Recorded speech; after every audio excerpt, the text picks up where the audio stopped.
Hello students, तो फिर से मौजूद हूँ वादे के मुताबिक आपके लिए आखिरी जो हमारा अध्याय है गद्य खंड का स्पर्श बुक का उसके एमसीक्यूज। तो क्लास 10th कोर्स बी की हमारी बुक चल रही है स्पर्श भाग 2 और इसका हम गद्य खंड का आखिरी अध्याय या हम कहें कि बुक का पूरा आखिरी अध्याय है कारतूस।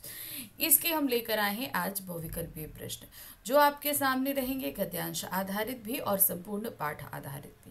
तो चलिए इनको ध्यान से देखते हैं और करते हैं। सबसे पहले हमारे पास जो प्रश्न आ रहे हैं वो गद्यांश आधारित है, तो गद्यांश पढ़ना पड़ेगा। इसके लिए पहला गद्यांश है, किस्सा क्या हुआ था उसको उसके पद से हटाने के बाद हमने वजीर अली को बनारस पहुंचा दिया और 3 लाख रुपया सालाना वजीफा मुकर्रर कर दिया। कुछ महीने के बाद गवर्नर जनरल ने उसे कलकत्ता यानी कि कोलकाता तलब किया। वजीर अली कंपनी के वकील के पास गया जो बनारस में रहता था और उससे शिकायत की कि गवर्नर जनरल उसे कलकत्ता में क्यों तलब करता है। वकील ने ये शिकायत की परवाह नहीं की, उल्टा उसे बुरा भला सुना दिया। वजीर अली के तो दिल में यूं ही अंग्रेजों के खिलाफ नफरत कूट कूट कर भरी थी। उसने खंजर से वकील का काम तमाम कर दिया। तो यहाँ पर लेफ्टिनेंट और कर्नल जो आपस में बात कर रहे थे वो वजीर अली के बारे में, कि वजीर अली के जितनी भी कारनामे हैं उनके बारे में दोनों आपस में बात कर रहे थे। तो उसी का एक अंश यहाँ दिया गया है। इस पर आधारित 5 बहुविकल्पीय प्रश्न हैं। पहला प्रश्न है, प्रस्तुत गद्यांश के पाठ और उसके लेखक का नाम क्या है। हम सभी को पता है पाठ है कारतूस और लेखक है हबीब तनवीर। तो सही ऑप्शन है नंबर 1। उसके बाद है, गद्यांश के आधार पर बताइए कि वजीर अली को किसने बनारस पहुंचने में मुख्य भूमिका निभाई। अंग्रेजों ने, शहादत अली ने, आसिफउद्दौला ने या वकील ने। तो गद्यांश के हिसाब से अगर हम बताएं तो उसे बनारस पहुंचाने में मुख्य भूमिका किसने निभाई थी, वो थी शहादत अली ने। शहादत अली ने ही उसे जो है अंग्रेजों को जो है अवध की गद्दी दिला दी थी और उसे तख्त से हटा दिया था। तो इसमें मुख्य भूमिका किसकी रही, शहादत अली की। वजीर अली ने कंपनी के वकील से क्या शिकायत की, क्या शिकायत कर रहे थे वे। गवर्नर जनरल ने उसे कलकत्ता क्यों बुलाया है, गवर्नर जनरल ने उसे बनारस क्यों भेजा, वह कंपनी बाग में क्यों नहीं रह सकता, वह अंग्रेजों के खिलाफ आवाज क्यों नहीं उठा सकता। तो यहाँ वजीर अली ने कंपनी के वकील से शिकायत की कि गवर्नर जनरल ने उसे कलकत्ता क्यों बुलाया है। किस घटना ने वजीर अली के क्रोध को और अधिक भड़का दिया। वकील ने उसकी शिकायत पर ध्यान न देकर उसे भला बुरा सुनाया, इसलिए वकील द्वारा उसका साथ न देने पर, कंपनी के वकील को बनारस भेजे जाने पर, वजीर अली को पद से हटाए जाने पर। तो यहाँ किस घटना ने वजीर अली के क्रोध को बहुत भड़काया, वो था वकील ने उसकी शिकायत पर ध्यान न देकर उसे उल्टा बुरा भला सुनाया था। अब हमारे सामने आया है कथन और कारण पर आधारित प्रश्न। तो पहले कथन पढ़ेंगे और फिर उसके कारण को देखेंगे। कथन है, वजीर अली ने अंग्रेज सरकार के वकील का काम तमाम कर दिया। हाँ, बात सही है, तो यानी कि कथन सही है। कारण पर आते हैं, अंग्रेज सरकार के वकील ने वजीर अली के लिए जो सालाना वजीफा तय किया था वह कम होने की बात वकील नहीं मान रहा था। यहाँ तो कारण ये था ही नहीं, तो हम क्या देंगे, कथन सही है मगर कारण आर गलत है। तो सही क्या है आपका नंबर 3, कथन ए सही है और किंतु कारण आर उसकी गलत व्याख्या करता है। नेक्स्ट क्वेश्चन आते हैं, गद्यांश हमारे सामने आ गया। सेकंड गद्यांश हमारा क्या है, वजीर अली की आज़ादी बहुत खतरनाक है, हमें किसी न किसी तरह इस शख्स को गिरफ्तार कर ही लेना चाहिए। पूरी एक फौज लिए उसका पीछा कर रहा हूं और बरसों से वो हमारी आंखों में धूल झोंक रहा है और इन्हीं जंगलों में फिर रहा है और हाथ नहीं आता। उसके साथ चंद जाबाज हैं, मुट्ठी भर आदमी, मगर ये दमखम है। सुना है वजीर अली जाती तौर से भी बहुत बहादुर आदमी हैं। बहादुर ना होता तो यूं कंपनी के वकील को कत्ल कर देता। ये कत्ल का किस्सा हुआ क्या था कर्नल। तो लेफ्टिनेंट जो है जब वजीर अली के बारे में जानता है तो उसे फिक्र होती है और वो बोलता भी है कि हमें उसे तुरंत पकड़ लेना चाहिए। तो कर्नल बोलता है कि हम तो बहुत टाइम से उसे पकड़ने की कोशिश कर रहे हैं और इसीलिए वो बोलता है कि वो बहुत बहादुर व्यक्ति है, ये चीज़ बताता है। अब इस पर आधारित प्रश्न है, हमें किसी न किसी तरह से इस शख्स को गिरफ्तार कर लेना चाहिए। वाक्य में हमें शब्द किसके लिए प्रयोग हुआ है, वजीर अली, वकील, कर्नल या सिपाही। तो ये चीज किसने बोली है, ये बात कर्नल ने बोली है। जंगलों में कौन फिर रहा था? लेफ्टिनेंट शहादत अली, गवर्नर जनरल या वजीर अली? तो कौन था जंगलों में? वो गोरखपुर के जंगलों में था, वो था वजीर अली। प्रश्न संख्या 3 है हमारे सामने। 4 वक्तव्य हैं, निशान लगाना है कूट के आधार पर। कूट को ध्यान देते हुए आपको ऊपर के प्रश्न पढ़ने हैं और सही निकालने हैं। पहले प्रश्न देख लेते हैं। निम्नलिखित में से कौन सा वाक्य वजीर अली के प्रति कर्नल के मन में उत्पन्न भय दर्शा रहा था? कौन सा ऐसा वाक्य है जो ये बता रहा था कि कर्नल वजीर अली से भयभीत हो गया है? पहला वाक्य पहला है, वजीर अली बहुत ही बहादुर और खतरनाक आदमी था। तो ये बात तो थी, वो बहुत बहादुर भी था और खतरनाक भी था, तो इसको हम टिक करते हैं, जिससे वो कर्नल डर भी गया था। वह इतना साहसी है कि कंपनी के वकील की हत्या कर चुका था, ये भी सही है। उसके साथ बहुत थोड़े से आदमी हैं, ये भय का कारण नहीं था। वह जंगल में छिपा हुआ है, ये भी भय का कारण नहीं था। तो ये 2 वाक्य जो हैं वो वजीर अली की विशेषताओं को दर्शा रहा है, जिससे कर्नल भयभीत हो गया था। तो यहाँ पर पहला दूसरा, तो सही ऑप्शन है सेकंड। चौथा प्रश्न है, कंपनी के वकील की हत्या क्यों की गई? क्योंकि वह अंग्रेजों का सहायक या मददगार था, क्योंकि वह अपने पद का दुरुपयोग कर रहा था, क्योंकि वह देशद्रोही था, क्योंकि वह वजीर अली का सहयोगी था। तो कंपनी के वकील जो है वो अंग्रेजों का सहायक और मददगार था, यही कारण था कि वजीर अली ने उसकी हत्या कर दी। एक ये भी कारण था और दूसरा ये भी था कि वो उसकी बात नहीं सुन रहा था, उसे उल्टा सीधा सुना रहा था। अगला प्रश्न है, वजीर अली को पकड़ने के लिए कर्नल क्या कर रहा था? शहर में पोस्टर लगवा रहा था, एक फौज के लिए उसका पीछा कर रहा था, उसके संबंध में जानकारी एकत्रित कर रहा था, उसके लिए गुप्त योजना बना रहा था। तो वो क्या लिया था? एक फौज लिए उसका पीछा कर रहा था। कितने महीनों से उसने जंगल में डेरा डाल रखा था। अब आते हैं गद्यांश संख्या 3 पर। क्या दिया गया है? गद्यांश छोटा सा है, बहुत ध्यान से देखिएगा। उसके अफसाने सुन के रॉबिन हुड के कारनामे याद आ जाते हैं। अंग्रेजों के खिलाफ उसके लिए दिल में किस कदर नफरत है। कोई 5 महीने हुकूमत की होगी, मगर इन 5 महीने में वो अवध के दरबार को अंग्रेजी असर से बिल्कुल पाक कर देने में तकरीबन कामयाब हो गया था। मतलब उसने पूरी तरीके से अंग्रेजी सरकार, मतलब कितने महीने, 5 महीने उसने हुकूमत की और अंग्रेजों को का नामो निशान उसने अवध से हटा दिया था। इस पर प्रश्न है, पाक कर देने से क्या अभिप्राय है? दूर कर देना, पवित्र कर देना, अच्छी तरह से पका देना या प्रतिष्ठित कर देना? तो यहाँ पर पाक कर देने का तात्पर्य है पवित्र कर देना। उसने क्या किया था कि अंग्रेजों को वहां से हटाकर अपनी सत्ता को पूरी तरीके से पाक यानी कि शुद्ध पवित्र कर दिया था, क्योंकि अंग्रेजों के कदम पड़ने से वो दूषित हो गई थी, ऐसा मानना था। नेक्स्ट है, निम्नलिखित कथन ए और कारण आर को ध्यानपूर्वक पढ़िए, उसके बाद दिए गए विकल्पों में से कोई एक सही विकल्प चुनिए। तो कथन ए पढ़ते हैं और फिर कारण आर को। कथन ए है, वजीर अली के साहसिक कारनामे सुनकर रॉबिन हुड की याद आ जाती है। बात सही है, बिल्कुल सही। चलिए आगे कारण देखते हैं। रॉबिन हुड भी जंगल में छिपा रहता था और कई अंग्रेज सैनिक की हत्या कर चुका था। नहीं, ये गलत है। तो हम क्या कहेंगे? कथन ए सही है और कारण आर उसकी गलत व्याख्या करता है। नंबर 3 है, उसके कारनामे सुन के रॉबिन हुड के कारनामे याद आ जाते थे। पंक्ति में उसके शब्द किसके लिए प्रयुक्त हुआ? वजीर अली के लिए। अंग्रेजी सिपाही के लिए, आसिफत दौला के लिए, वजीर अली के लिए, कर्नल के लिए। तो ये प्रयुक्त हुआ है वजीर अली के लिए। अंग्रेजी शासन की ओर से हफ्तों से डेरा किस कारण डाला गया था? बहुत हफ्तों से वो जो है डेरा डालकर बैठे थे, इसका कारण क्या था? अंग्रेजों के प्रति डर पैदा करने के लिए, वजीर अली को गिरफ्तार करने के लिए, अपनी शक्ति का प्रदर्शन करने के लिए, या मेरठ में युद्ध करने के लिए? तो उन्होंने डेरा क्यों डाला था? वो वजीर अली को गिरफ्तार करना चाहते थे, इसलिए उन्होंने डेरा डाल रखा था। कर्नल कालिंज ने अपना खेमा कहाँ लगाया था? अवध में, नेपाल में, मेरठ में या जंगल में? तो उन्होंने कहाँ लगाया था? वो थे अवध में।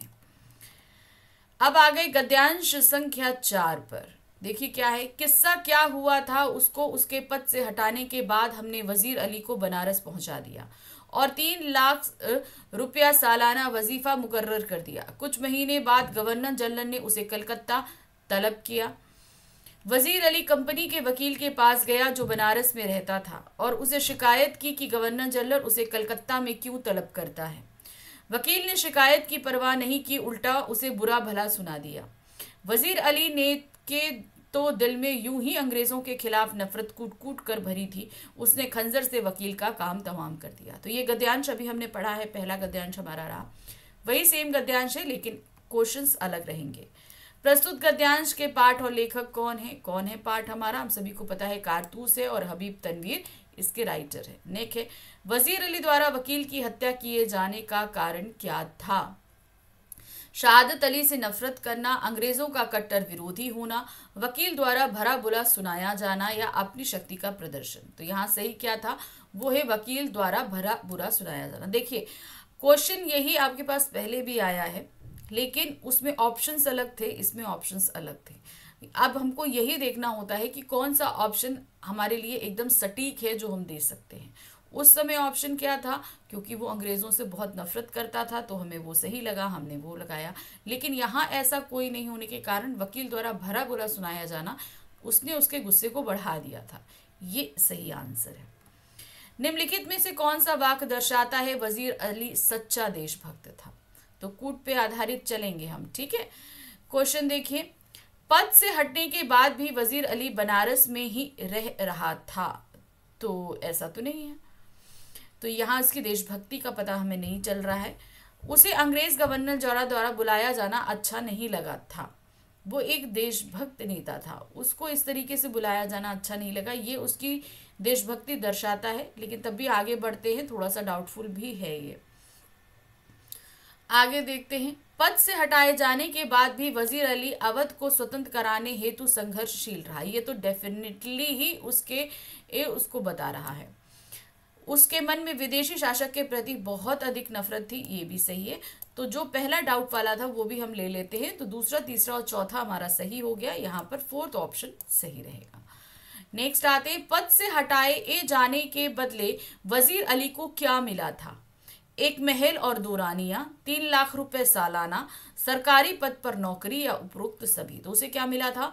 3 लाख रुपए सालाना उसे वजीफा मुकर्रर किया गया था।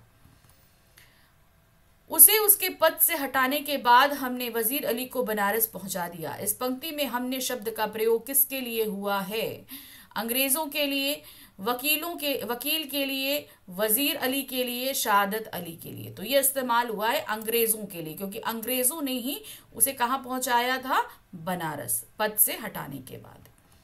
नेक्स्ट है, वजीर अली अपने सहयोगियों के साथ कहाँ भाग गया? गोरखपुर की ओर, आजमगढ़ की ओर, आरा की ओर या बंगाल की ओर। तो कहाँ भागा था वो? आजमगढ़ की ओर। वजीर अली की योजना कहाँ पहुंचने की थी? नेपाल, भूटान, बर्मा या मॉरिशस। तो वो कहाँ जाना चाहता था? वो नेपाल जाना चाहता था। अच्छा, यहाँ से हमारे पास संपूर्ण पाठ आधारित प्रश्न शुरू हो गए। मैंने भी ध्यान उसमें नहीं दिया, फ्लो में पढ़ाते पढ़ाते ये आपका जो चैप्टर यहाँ से प्रश्न है ये यहाँ से शुरू हुआ हमारा कौन सा? संपूर्ण पाठ आधारित प्रश्न, ठीक है। तो हम 2 करा चुके हैं, तीसरे पे आ गए हैं। कर्नल कालिंज के हक्का बक्का हो जाने का क्या कारण था? वजीर अली की निडरता को देखना, कंपनी के सिपाहियों को देखना, वकील की हत्या की खबर सुनना या शहादत अली के कारनामे सुनना। तो वो वजीर अली की निडरता को देखकर हक्के बक्के रह गए थे, क्योंकि उसने खुद खेमे में आकर कर्नल से कारतूस मांगी थी। तो यहाँ पर ये पहला ऑप्शन सही है। वजीर अली को पकड़ने के लिए कर्नल क्या कर रहा था? अपने क्षेत्र में पोस्टर लगवा रहा था, एक फौज को लिए उसका पीछा कर रहा था, उसके संबंध में जानकारी एकत्र कर रहा था या उसके लिए गुप्त योजना बना रहा था। तो वो एक फौज लेकर उसका पीछा कर रहा था। वजीर अली के सिपाही क्यों तंग आ चुके थे? क्योंकि वह दंगा भड़का रहा था, क्योंकि वह उन्हें चिढ़ा रहा था, क्योंकि वह उनकी पकड़ में नहीं आ रहा था, क्योंकि वह बहुत धनी वर्ग से था। तो वजीर अली से सिपाही इसलिए तंग आ गए थे क्योंकि वह उनकी पकड़ में ही नहीं आ रहा था। कितने दिनों से वो जंगल में डेरा डाले बैठे थे मगर उसको पकड़ नहीं पा रहे थे। पाठ के अनुसार किसके अफसाने सुनकर रॉबिन हुड के किए हुए कारनामे याद आते हैं? किसके? वो है वजीर अली के कारनामे सुन के रॉबिन हुड की याद आती है। वजीर अली का अंग्रेजों के विषय में क्या विचार था? वो अंग्रेजों के बारे में क्या सोचता था? उसके मन में उनके प्रति प्यार था। वह अवध को बर्बाद करना चाहता था। उसके मन में उनके प्रति नफरत भरी हुई थी। यह अंग्रेजों का सहयोगी था। तो वजीर अली के में जो है वो अंग्रेजों से बहुत नफरत करता था। तो सही है, उसके मन में उनके प्रति नफरत भरी हुई थी। प्रश्न संख्या 8 है, वजीर अली का उद्देश्य क्या था? वह नेपाल का राजा बनना चाहता था। वह अवध को बर्बाद करना चाहता था। वह अवध को अंग्रेजों से मुक्त कराना चाहता था। वह विदेशियों के साथ मिलकर आरामदायक जीवन जीना चाहता था। तो सही क्या था? वह अवध को अंग्रेजों से मुक्त कराना चाहता था। प्रश्न संख्या 9 है, शहादत अली को तख्त पर क्यों बैठाया गया? जनता की भलाई के कार्य करने हेतु, ऐशो आराम का जीवन जीने हेतु, अंग्रेजी हुकूमत के डर के कारण, या अंग्रेजी हुकूमत को पैसा देने हेतु। तो शहादत अली को इसलिए बैठाला गया कि एक तो वो अंग्रेजों का खिदमतदार था और दूसरा वो हर महीने अवध की जो भी पैसा आए वो अंग्रेजों को देता रहे, इसलिए बैठाला गया था। तो अंग्रेजी हुकूमत को पैसा देने हेतु। शहादत अली किस प्रकार का आदमी था? मेहनती, क्रांतिकारी, ऐशो आराम पसंद, या अंग्रेजों से शत्रुता लेने वाला? तो क्या था वो? ऐशो आराम पसंद व्यक्ति था। एक पूरी फौज किसका पीछा कर रही थी? जाहिर सी बात है, वजीर अली का ही पीछा कर रही थी। वो जंगलों में डेरा डाले बैठी थी। अब हमारे सामने कूट आधारित प्रश्न है, इनको ध्यान से देखें। 4 वक्तव्य हैं, सही हमें निकालना है। क्वेश्चन है, निम्नलिखित में से कौन सा वाक्य शहादत अली को तख्त पर बैठाने का उद्देश्य दर्शाता है? कि अंग्रेजों ने शहादत अली को जो तख्त पर बैठाला वो किस बात से हमें पता चलता है? पहला है, वजीर अली से भयभीत होकर अवध का अप्रत्यक्ष शासन चलाना। तो ये एकदम सही है। अंग्रेजी हुकूमत अवध प्रांत में अधिक धन वसूल सके, ये भी सही है। शहादत अली की शासन कुशलता से प्रभावित होना, नहीं, वो तो ऐशो आराम प्रसिद्ध व्यक्ति था, उसके अंदर कहाँ कुशलता थी। शहादत अली और वजीर अली में गहरी मित्रता होना, ये भी कारण नहीं। तो पहला और दूसरा सही है। तो यहाँ हम सेकेंड ऑप्शन पे टिक करेंगे। अब हमारे सामने कथन और कारण आधारित प्रश्न है। पहला है, कर्नल कालिंज ने शहादत अली के महल के पास ही खेमा डाला था। नहीं, ये गलत है, उन्होंने जंगल में डेरा डाला था। वह वजीर अली से शहादत अली की एवं उनके द्वारा शासित अवध प्रांत की रक्षा करना चाहता था ताकि वह शहादत अली के प्रति वफादारी दिखा सके, ये भी गलत है। यानी कि कथन भी गलत है और कारण भी गलत है। तो यहाँ कथन ए तथा कारण आर दोनों गलत है, ये ऑप्शन सही है। नेक्स्ट आते हैं, किसके बुलाए जाने पर वजीर अली कलकत्ता नहीं जाना चाहता था? किसने बुलाया था उसे? शहादत अली ने, लेफ्टिनेंट ने, नवाब साहब ने, या गवर्नर जनरल ने? तो उसे किसने बुलाया था? गवर्नर जनरल ने जो है उसे कलकत्ता बुलाया था, इसलिए वो नहीं जाना चाहता था। वजीर अली ने कंपनी के वकील को क्यों मारा? किस लिए उन्होंने मारा था? क्योंकि वह सरकार का विरोधी था, क्योंकि उसने वजीर अली को भला बुरा कहा और उसकी ओर ध्यान नहीं दिया, क्योंकि उसने वजीर अली को टिकट नहीं दिया, क्योंकि वह वजीर अली को पकड़ाना चाहता था। तो क्या रीजन था? क्योंकि उसने वजीर अली को भला बुरा कहा और उसकी ओर ध्यान नहीं दिया था, इसलिए गुस्से में आकर वजीर अली ने वकील की हत्या कर दी थी। इसी के साथ हमारे इस अध्याय के प्रश्न सभी समाप्त हुए और साथ ही साथ हमारी ये पुस्तक भी समाप्त हुई। तो पुस्तक समाप्त होने का मतलब ये नहीं है कि हमारा अभी सब कुछ नाता टूट गया, बिल्कुल नहीं। अभी बहुत सारी चीज़ें हैं जो मैं आपके लिए लेकर आऊँगी। तो देखते रहिएगा, पढ़ते रहिएगा, क्योंकि एग्ज़ाम निकट हैं। प्रिपरेशन करते रहिए और आपकी प्रिपरेशन में मैं आपकी हेल्प करती रहूँगी। मिलते हैं अगली बार। Thank you for watching. Bye bye.